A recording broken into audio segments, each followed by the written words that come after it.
من يهد الله فلا مضل له ومن يضلل فلا هادي له وأشهد أن لا إله إلا الله وحده لا شريك له وأشهد أن محمدا عبده ورسوله أرسله بالهدى ودين الحق ليظهره على الدين كله ولو كره المشركون اللهم صل على محمد وعلى آل محمد كما صليت على إبراهيم وعلى آل إبراهيم إنك حميد مجيد اللهم بارك على محمد وعلى آل محمد كما باركت على إبراهيم وعلى آل إبراهيم إنك حميد مجيد أما بعد فإن خير الحديث كتاب الله وخير الهدي هدي محمد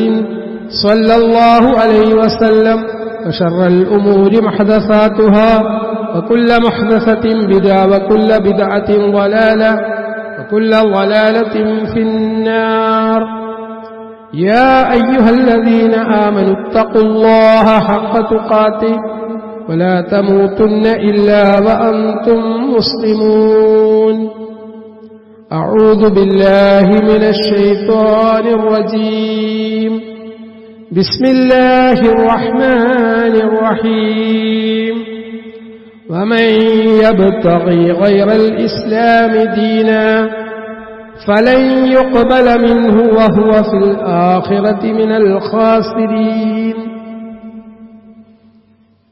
സ്നേഹം നിറഞ്ഞ സത്യവിശ്വാസികളെ, വിശ്വാസിനികളെ, ജീവിതത്തിന്റെ എല്ലാ സന്ദർഭങ്ങളിലും, സ്വകാര്യ ജീവിതത്തിലും പരസ്യ ജീവിതത്തിലും പ്രപഞ്ച സൃഷ്ടാവും നിയന്താവുമായ അല്ലാഹുവിന്റെ വിധിവിലക്കുകൾ കഴിവിന്റെ പരമാവധി സൂക്ഷിച്ച് ജീവിക്കണമെന്ന് എന്നോടും നിങ്ങളോടും ഉണർത്തുന്നു, വസിയത്ത് ചെയ്യുന്നു. അല്ലാഹു സുബ്ഹാനഹു തആല നമുക്ക് ഓരോരുത്തർക്കും അതിനുള്ള തൗഫീഖ് പ്രദാനം ചെയ്യുമാറാകട്ടെ. സഹോദരങ്ങളെ, നമ്മൾ ഇസ്ലാമിക വിശ്വാസത്തോടുകൂടി ജീവിക്കാൻ ആഗ്രഹിക്കുകയും ജീവിതത്തിൽ പരമാവധി ആ ഒരു വിശ്വാസം ഉൾക്കൊണ്ട് പ്രവാചകൻ സല്ലല്ലാഹു അലൈഹി വസല്ലം പഠിപ്പിച്ച വഴിയിൽ കൂടി സഞ്ചരിക്കുന്നവരുമാണ്. ഇസ്ലാം എന്ന പദത്തിന്റെ അർത്ഥം അല്ലാഹുവിനുള്ള ആത്മസമർപ്പണം എന്നുള്ളത്. നമ്മുടെ ജീവിതത്തെ പ്രപഞ്ച സൃഷ്ടാവായ അല്ലാഹുവിന് ആത്മസമർപ്പണം ചെയ്യുന്നതിന്റെ പേരാണ് മുസ്ലിം. ഇസ്ലാം മാത്രമാണ് അല്ലാഹു സ്വീകരിക്കുന്ന മതം. ഇസ്ലാം അല്ലാത്ത ഒരു മതത്തെ ആരെങ്കിലും മതമായി ആഗ്രഹിക്കുന്ന പക്ഷം അത് അല്ലാഹു അവനിൽ നിന്നൊരിക്കലും സ്വീകരിക്കുന്നതല്ല. ഇത് വിശുദ്ധ ഖുർആൻ സൂറത്ത് ആൽ ഇംറാനിലുള്ള ആയത്തിന്റെ പാഠമാണ്. വമൻ യബ്തഗി ഗൈറൽ ഇസ്ലാമി ദീന ഫലൻ യുഖ്ബലു മിൻഹു വഹുവ ഫിൽ ആഖിറ മിനൽ ഖാസിരീൻ.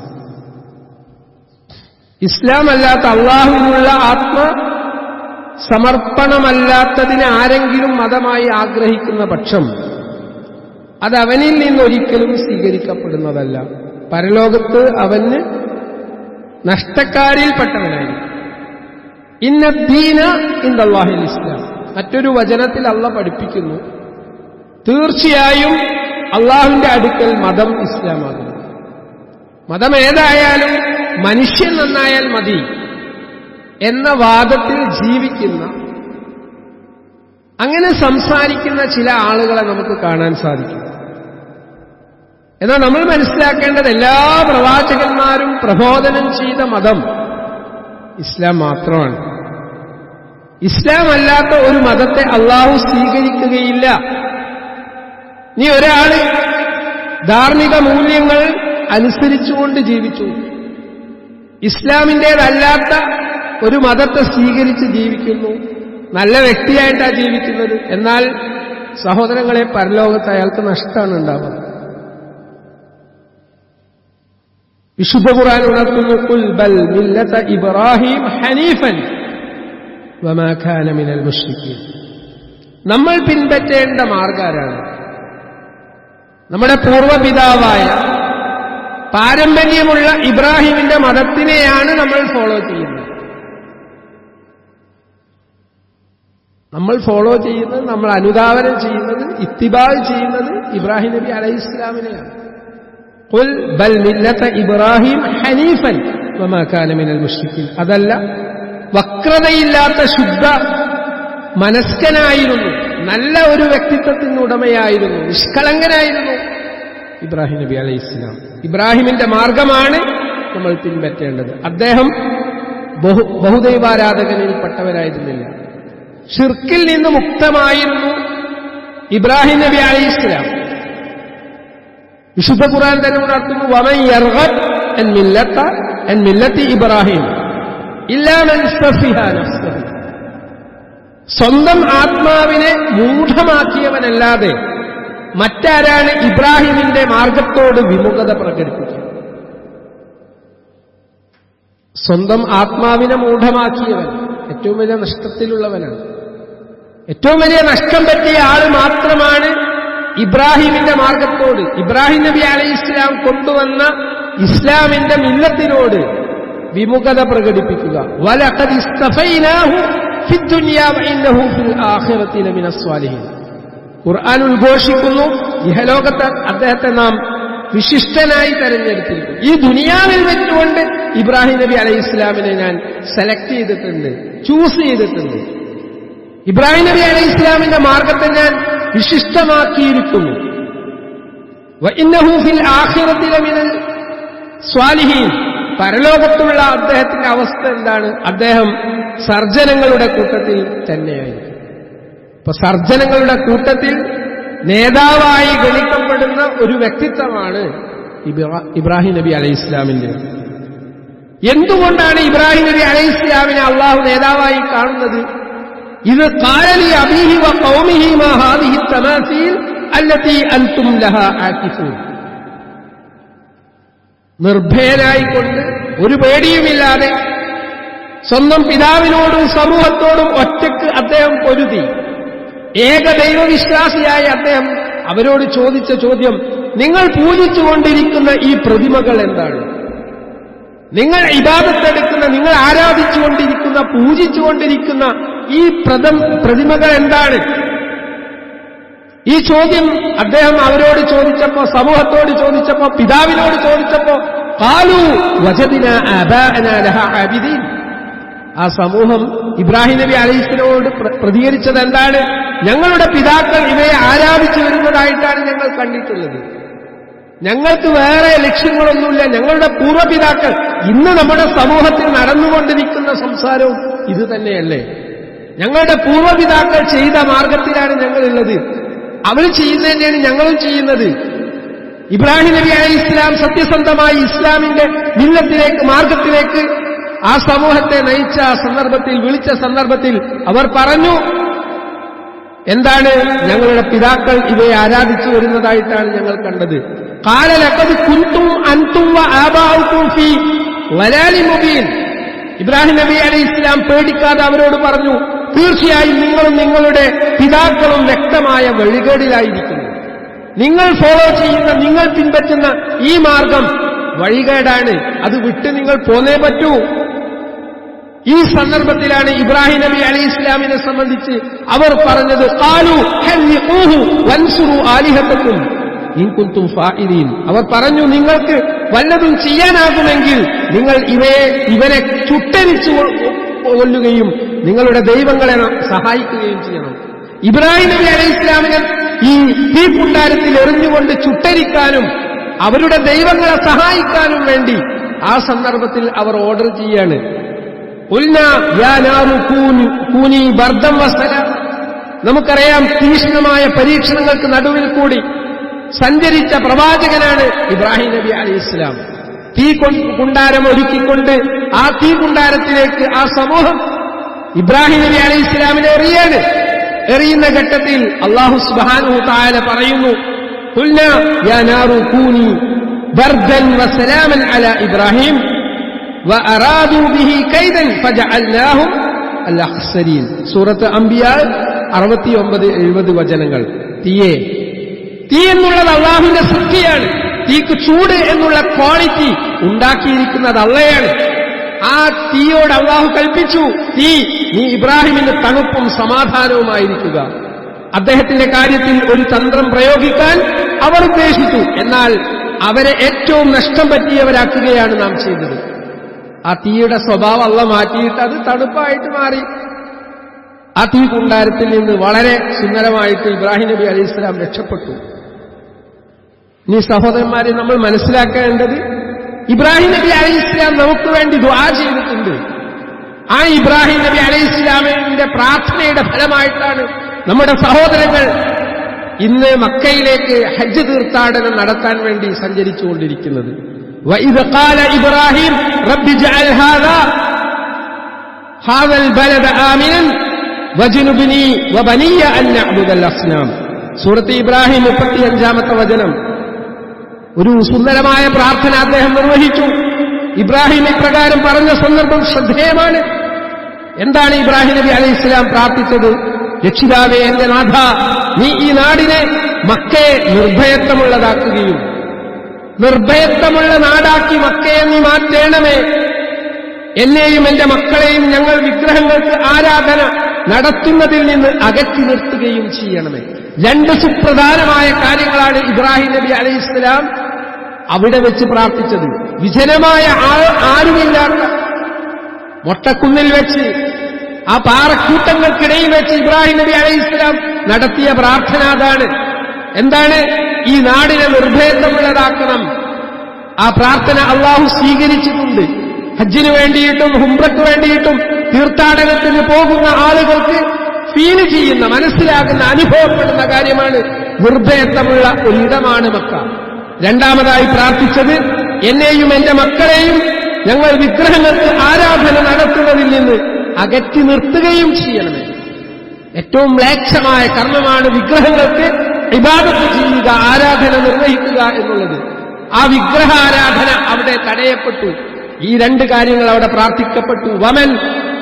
ഫമൻ തബിഅനി ഫഇന്നഹു മിന്നി വമൻ അഹ്സാനി ഫഇന്നക ഗഫൂറുർ റഹീം. എന്നെ ആർ പിന്തുടർന്നുവോ അവൻ എന്റെ കൂട്ടത്തിൽപ്പെട്ടവനാണ്. ഇത് നമ്മൾ മനസ്സിലാക്കേണ്ട കാര്യമാണ്. അത്തിഉല്ലാഹ വ അത്തിഉർ റസൂല എന്ന് പറയുമ്പോൾ അള്ളാഹുവിനെ അനുസരിക്കണം, അള്ളാഹുവിന്റെ റസൂലിനെ അനുസരിക്കണം. ബിംബങ്ങൾ ആരാധിക്കുന്നത് പോലെ തന്നെയാണ് അള്ളാഹുവിന് പങ്കുകാരെ സൃഷ്ടിക്കുക, അള്ളാഹുവിന് ഇടയാളന്മാരെ സ്വീകരിക്കുക, അള്ളാഹുവിലേക്ക് വസീല തേടാൻ വേണ്ടി ആളുകളോട് പ്രാർത്ഥിക്കുക, ആളുകളെ ഇടയാളന്മാരാക്കുക എന്നുള്ളത്. സഹോദരന്മാരെ, നമ്മൾ മനസ്സിലാക്കണം, ആ പ്രവാചകന്റെ മാർഗത്തിലാണോ നമ്മൾ? റബ്ബനാ ഇന്നി അസ്കൻതു മിൻ ദുർരിയതി ബിവാദിൻ ഗൈരി ദി ദർഇൻ ഇൻദ ബൈതികൽ മുഹറം റബ്ബനാ ലിയുഖീമുസ് സ്വലാ ഫജ്അൽ അഫ്ഇദതൻ മിനൻ നാസി തഹ്വി ഇലൈഹിം വർസുഖ്ഹും മിനസ് സമറാത്ത് ലഅല്ലഹും യശ്കുറൂൻ. ഇബ്രാഹിം, സൂറത്ത് ഇബ്രാഹിം 37-ാമത്തെ വചനം. അദ്ദേഹം പ്രാർത്ഥിച്ചു. ഇബ്രാഹിം നബി അലൈഹിസ്സലാം നടത്തിയ ദീർഘമായ പ്രാർത്ഥന, ഞങ്ങളുടെ രക്ഷിതാവേ, റബ്ബനാ ഇന്നി അസ്കൻതു മിൻ ദുർരിയതി ബിവാദിൻ ഗൈരി ദി ദർഇൻ ഇൻദ ബൈതികൽ മുഹറം. എന്റെ സന്തതികളിൽ നിന്ന് ചിലരെ കൃഷിയൊന്നും ഇല്ലാത്ത മൊട്ടക്കുന്നിൽ ഒരു താഴ്വരയിൽ നിന്റെ പവിത്രമായ ഭവനത്തിന്റെ കഅബയുടെ അടുത്ത് ഞാനിതാ താമസിപ്പിച്ചിരിക്കുന്നു. ഇന്ന് ലക്ഷക്കണക്കിന് തീർത്ഥാടകർ സന്ദർശിക്കുന്ന ഇടമാണ് മക്ക എന്ന് നമുക്കൊക്കെ അറിയാം. പക്ഷേ ഇബ്രാഹിം നബി അലൈഹിസ്സലാം ഈ പ്രാർത്ഥന നിർവഹിക്കുന്ന ഘട്ടത്തിൽ ഒരു മനുഷ്യനും അവിടെയല്ല, അവിടെ വെച്ചിട്ടാണ് പ്രാർത്ഥിക്കുന്നത്. എന്റെ രക്ഷിതാവേ, എന്റെ സന്തതികളിൽ നിന്ന് ചിലരെ കൃഷിയൊന്നുമില്ലാത്ത ഒരു താഴ്വരയിൽ നിന്റെ പവിത്രമായ ഭവനത്തിന്റെ കഅബയുടെ അടുത്ത് ഞാനിതാ താമസിപ്പിച്ചിരിക്കുന്നു. ഈ പ്രാർത്ഥന എന്താണ്? അല്ലാഹു സുബ്ഹാനഹു വ തആല സ്വീകരിച്ചു. അദ്ദേഹത്തിന്റെ സന്തതി പരമ്പര കഅബയുടെ പരിസരത്ത് ദൈവബോധമുള്ളവരായി വളരുക എന്ന ലക്ഷ്യത്തോടുകൂടിയാണ് ഇബ്രാഹിം നബി അലൈഹിസ്സലാം അവിടെ പ്രാർത്ഥിച്ചത്. എന്നിട്ട് എന്താ പ്രാർത്ഥിച്ചത്? ഞങ്ങളുടെ രക്ഷിതാവേ, അവർ നമസ്കാരം മുറപ്രകാരം നിർവഹിക്കാൻ വേണ്ടിയാണിത്. ഏറ്റവും പ്രധാനപ്പെട്ട കാര്യം ഇതാണ് സഹോദരന്മാരെ. കൃത്യമായിട്ട് നമസ്കാരം മുറപ്രകാരം നിർവഹിക്കാൻ വേണ്ടിയിട്ടാണ് എന്റെ സന്തതി പരമ്പരയിൽപ്പെട്ടവരെ ഞാനിവിടെ പ്രാർത്ഥിച്ചത്. അതിനാൽ മനുഷ്യരിൽ ചിലരുടെ മനസ്സുകളെ നീ അവരോട് ചായ്വുള്ളതാക്കുകയും അവർക്ക് കായ്ക്കനികളിൽ നിന്ന് നീ ഉപജീവനം നൽകുകയും ചെയ്യണമേ. മനുഷ്യന്മാർക്ക് അവരോട് ചായ്വുണ്ടാക്കണം, അവിടേക്ക് എത്തിപ്പെടാനുള്ള ഒരു അവസ്ഥ നീ ഉണ്ടാക്കണം. അവർ നന്ദി കാണിച്ചെന്ന് വരാം. ഇന്ന് കൃഷിയോഗ്യമല്ലാത്ത ഒരു ഭക്ഷ്യപദാർത്ഥവും ഉൽപ്പാദിപ്പിക്കപ്പെടാത്ത ആ മക്കയിലേക്ക്, ഹറമിന്റെ പരിസരത്തേക്ക് കായ്ക്കനികൾ ലോകത്തിന്റെ നാനാഭാഗങ്ങളിൽ നിന്നും ഒഴുകുകയാണ്. അവിടെ ഒഴുകിയെത്തുന്ന തീർത്ഥാടകർക്ക് ആവശ്യമായിട്ടുള്ള എല്ലാ ഭക്ഷ്യപദാർത്ഥങ്ങളും, പ്രത്യേകിച്ച് പഴവർഗ്ഗങ്ങൾ സുലഭമായിക്കൊണ്ട് ആ പ്രദേശത്ത് എത്തിച്ചേരുന്നുണ്ട്. സഹോദരന്മാരെ, നമ്മൾ മനസ്സിലാക്കുക, ഒരാളും അവിടെ പട്ടിണി കിടക്കുന്നില്ല. അത്രമാത്രം അവിടേക്കത് ഒഴുകിയെത്തുന്നുണ്ട്. ദീർഘമായി ഇബ്രാഹിം നബി അലൈഹിസ്സലാം പ്രാർത്ഥിച്ച പ്രാർത്ഥനയുടെ ഫലമാണത്. റബ്ബി ജഅൽനി മുഖീമസ്സലാ വമിൻ ദുർരിയതി റബ്ബനാ വതഖബ്ബൽ ദുആ. എന്റെ രക്ഷിതാവേ, എന്നെ നീ നമസ്കാരം മുറപ്രകാരം നിർവഹിക്കുന്നവനാക്കണമേ. വലിയൊരു പ്രാർത്ഥനയാണ്. നമ്മളെപ്പോഴും മക്കൾക്ക് വേണ്ടി വസിയത്ത് ചെയ്യേണ്ടത്. നിസ്കാരം നിലനിർത്തുക, നിസ്കാരം നിലനിർത്താൻ വേണ്ടി വസിയത്ത് ചെയ്യുക, അതിനുവേണ്ടി പ്രാർത്ഥിക്കുക എന്നുള്ളത്. എന്റെ സന്തതികൾ പെട്ടവരെയും അപ്രകാരം നീയാക്കണം. ഞാൻ മാത്രം നിസ്കരിച്ചാൽ പോരാ, എന്റെ മക്കളും എന്റെ സന്തതി പരമ്പരകളും ആ നിസ്കാരം നിലനിർത്തുന്നവരായി തീരണമേ എന്ന് ഇബ്രാഹിം നബി അലൈഹിസ്സലാം പ്രാർത്ഥിച്ചിട്ടുണ്ട്. ആ ഒരു പ്രാർത്ഥനയാണ് ഈ സന്ദർഭത്തിൽ നമ്മൾ ഓർക്കേണ്ടത്.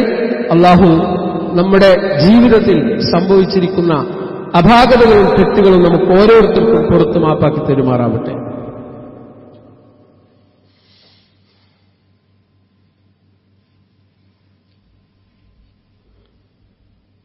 അൽഹംദുലില്ലാഹി റബ്ബിൽ ആലമീൻ വസ്സലാത്തു വസ്സലാമു അലാ റസൂലിഹിൽ അമീൻ വഅലാ ആലിഹി വഅസ്ഹാബിഹി അജ്മഈൻ. യാ അയ്യുഹല്ലദീന ആമനു ഇത്തഖുല്ലാഹ ഹഖ്ക തുഖാതി വലാ തമൂതുന്ന ഇല്ലാ വഅൻതും മുസ്ലിമൂൻ. സ്നേഹം നിറഞ്ഞ സത്യവിശ്വാസികളെ, ജീവിതത്തിന്റെ എല്ലാ സന്ദർഭങ്ങളിലും നമ്മെ അങ്ങേയറ്റം സ്നേഹിക്കുന്ന അള്ളാഹുവിന്റെ കൽപ്പനകൾ സൂക്ഷിച്ച് ജീവിക്കണമെന്ന് ഒരിക്കൽ കൂടി ഉണർത്തുന്നു, വസിയത്ത് ചെയ്യുന്നു. പ്രാർത്ഥന എന്നുള്ളത് നമ്മുടെ ജീവിതത്തിലെ നട്ടെല്ലാണ്. അള്ളാഹ്ക്ക് ഏറ്റവും ഇഷ്ടപ്പെട്ട കാര്യമാണ് പ്രാർത്ഥന. പ്രാർത്ഥിക്കാത്ത കിബർ കാണിക്കുന്ന ആളുകളെ അള്ളാഹ് ഒട്ടും ഇഷ്ടപ്പെടുന്നില്ല. വിശുദ്ധ ഖുർആൻ എടുത്ത് നമ്മൾ മറിച്ചു നോക്കുമ്പോൾ നമുക്ക് കാണുന്ന ഒരുപാട് പ്രാർത്ഥന, എല്ലാ പ്രവാചകന്മാരും പ്രാർത്ഥനകൾ നിർവഹിച്ചവരാണ്. പ്രാർത്ഥനയില്ലായിരുന്നെങ്കിൽ നാം നിനക്ക് എന്ത് പരിഗണന നൽകാനാണ് എന്ന് സൂറത്ത് ഫുർഖാനിന്റെ അവസാന ഭാഗത്ത് അള്ളാഹു ചോദിക്കുന്നു. പവിത്രമായ ദിനങ്ങൾ വരാൻ പോകുന്നു.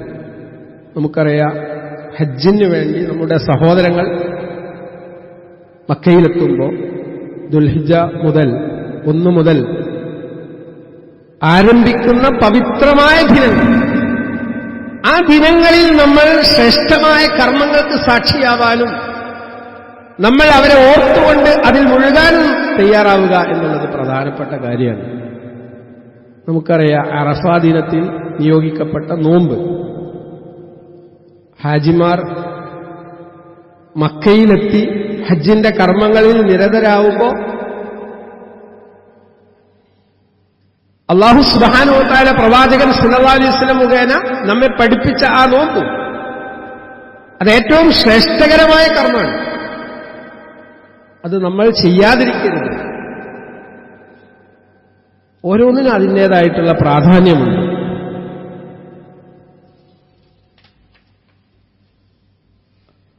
وسئل عن صوم يوم عرفة فقال يكفر السنة الماضية والباقية. അറഫ നോമ്പിനെ സംബന്ധിച്ച് ചോദിച്ച സന്ദർഭത്തിൽ റസൂൽ സല്ലല്ലാഹു അലൈഹി വസല്ലം പഠിപ്പിക്കുകയാണ്, കഴിഞ്ഞുപോയതും വരാനിരിക്കുന്നതുമായ ഒരു വർഷത്തെ പാപങ്ങൾ പൊറുക്കും. അപ്പൊ മുൻ കഴിഞ്ഞുപോയ പാപങ്ങൾ പൊറുക്കപ്പെടുന്ന ഒരു നോമ്പാണ് അറഫ നോമ്പ്. അൽ ഉംറതു ഇലൽ ഉംറ കഫാറ ലിമാ ബൈനഹുമാ വൽ ഹജ്ജു അൽ മബ്റൂർ ലൈസ ലഹു ജസാഉൻ ഇല്ലൽ ജന്ന.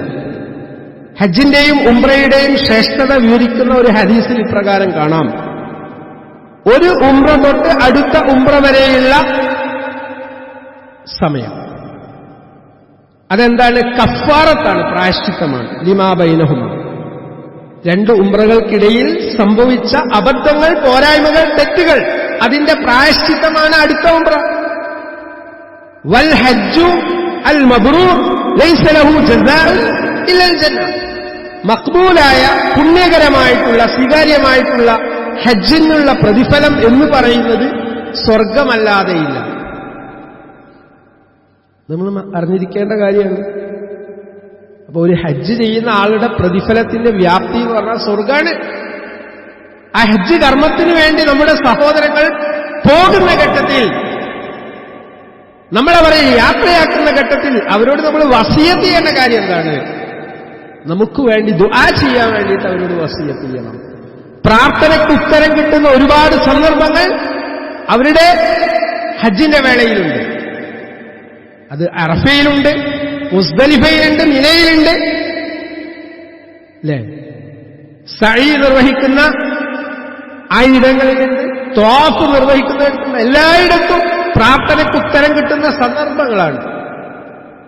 നമ്മുടെ ആവശ്യങ്ങൾ ഇന്നതാണ് എന്ന് ബോധ്യപ്പെടുത്തിക്കൊണ്ട് നമ്മുടെ സഹോദരങ്ങളോട് വസിയത്ത് ചെയ്യാൻ നമുക്ക് സാധിക്കണം. രണ്ടാമതൊരു കാര്യം സൂചിപ്പിക്കാനുള്ളത്, അവര് പോകുമ്പോ അവര് പോയാൽ പോരാ, ആ ഒരു നിയ്യത്ത് അവർക്കുണ്ടായതുപോലെ തന്നെ നമുക്കുണ്ടാവേണ്ടതുണ്ട്. അല്ലാഹുവിന്റെ പവിത്രമായ ആ ഭവനം സന്ദർശിച്ച് ഉംറ നിർവഹിക്കാനും ഹജ്ജ് നിർവഹിക്കാനും തൗഫീഖ് നമുക്ക് കിട്ടണമെങ്കിൽ ആ ഒരു അഭിലാഷം, ആ ഒരു ആഗ്രഹം നമ്മുടെ ഹൃദയത്തിനുള്ളിൽ വേണം. അതുണ്ടായിക്കൊണ്ടത് സഫലീകൃതമാവാൻ വേണ്ടി, തൗഫീഖിന് വേണ്ടി, പ്രാർത്ഥനയ്ക്ക് ഉത്തരം കിട്ടുന്ന സ്ഥലങ്ങളിൽ വെച്ച് പ്രാർത്ഥിക്കാൻ വേണ്ടി നമ്മൾ വസിയത്ത് ചെയ്യണം. ആരും ഒന്നും കൊണ്ടുപോവുകയില്ല. നമുക്ക് സമ്പാദ്യം ഉണ്ടാവും, സമ്പത്തുണ്ടാവും, സൗകര്യങ്ങളുണ്ടാവും, പക്ഷെ ഇന്ന് വരെ അതിനെക്കുറിച്ച് നമ്മൾ ചിന്തിച്ചിട്ടുണ്ടാവില്ല. അതുകൊണ്ട് ഈ സന്ദർഭത്തിൽ നമ്മൾ പ്രത്യേകം ഓർക്കേണ്ട കാര്യം, കുല്ലു നഫ്സിൻ ദാഇഖത്തുൽ മൗത്ത്, ഓരോ ആത്മാവും മരണം ആസ്വദിക്കുക തന്നെ ചെയ്യും. മരണം ആസ്വദിക്കപ്പെടുന്നതിന് മുമ്പ് സഹോദരങ്ങളെ, ഹജ്ജ് നിർവഹിക്കാൻ വേണ്ടി, ഉംറ നിർവഹിക്കാൻ വേണ്ടി നമ്മൾ നിയ്യത്ത് ചെയ്യേണ്ടതുണ്ട്, തൗഫീഖിന് വേണ്ടി ദുആ ചെയ്യേണ്ടതുണ്ട്. അല്ലാഹു സുബ്ഹാനഹു വ തആല നമുക്ക് ഓരോരുത്തർക്കും ആ വിശുദ്ധമായ ഭൂമിയിൽ എത്താനും സ്വീകാര്യമായിട്ടുള്ള ഹജ്ജും ഉംറയും നിർവഹിക്കാനുമുള്ള തൗഫീഖ് പ്രദാനം ചെയ്യുമാറാവട്ടെ. നമ്മുടെ സഹോദരങ്ങൾക്ക് മഖ്ബൂലും മബ്റൂറുമായിട്ടുള്ള ഹജ്ജും ഉംറയും നിർവഹിച്ച് റാഹത്തായിട്ട് നമ്മുടെ ജന്മനാട്ടിലേക്ക് തിരിച്ചു വരാനുള്ള തൗഫീഖ് അല്ലാഹു സുബ്ഹാനഹു വ തആല പ്രദാനം ചെയ്യുമാറാവട്ടെ. اللهم اغفر للمؤمنين والمؤمنات والمسلمين والمسلمات الأحياء منهم والأموات إنك مجيب الدعوات يا قاضي الحاجات توفنا مسلما وألحقنا بالصالحين. اللهم أجرنا من النار، اللهم أجرنا من النار، اللهم أجرنا من النار. ربنا ظلمنا أنفسنا وإن لم تغفر لنا وترحمنا لنكونن من الخاسرين. ربنا تقبل منا إنك أنت السميع العليم وتب علينا إنك أنت التواب الرحيم. وصلى الله على محمد وعلى آله وأصحابه أجمعين.